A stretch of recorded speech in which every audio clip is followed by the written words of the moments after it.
Assalamu alaikum, que la paix soit sur vous. Alors, comment s'est passé votre exercice pour commencer à libérer vos émotions? J'espère que vous réussissez à faire la différence entre une pensée, une sensation et une émotion.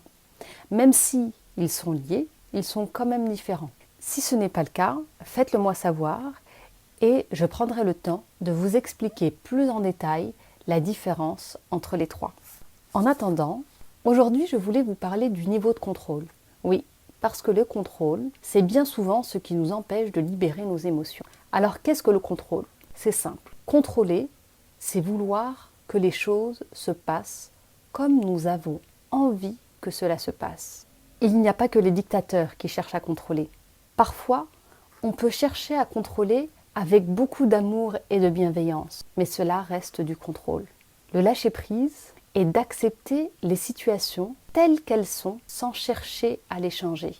Et oui, c'est parfois très très difficile d'accepter les choses sans chercher à ce qu'elles ne changent. Et pourtant, accepter les choses telles qu'elles sont et se faire sincèrement à chaque situation est indispensable pour apprendre à libérer ses émotions et pour vivre sur Terre. Parce que quoi qu'on en dise, les choses sont ce qu'elles sont. Plus nous allons accepter de vivre notre vie, plus elle en sera facilitée. Et plus nous refusons de vivre notre vie, et plus les difficultés viendront. Alors il ne s'agit pas de ne pas vouloir autre chose. On peut avoir des projets, on peut avoir des demandes, on peut faire des actions pour pouvoir changer les choses, mais c'est juste au moment présent d'accepter les choses telles qu'elles sont et de voir comment elles vont évoluer.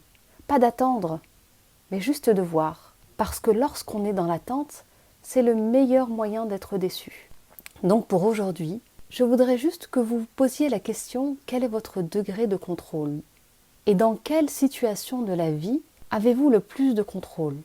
C'est-à-dire, voulez-vous que les choses se passent comme vous voulez qu'elles se passent? Et vous n'êtes pas obligé de vous énerver pour ça. Rappelez-vous que l'on peut contrôler avec beaucoup d'amour et de bienveillance, mais cela reste quand même du contrôle. Alors, quel est votre niveau de contrôle? Je vous remercie de m'avoir écouté et en attendant la suite, observez comme vous contrôlez.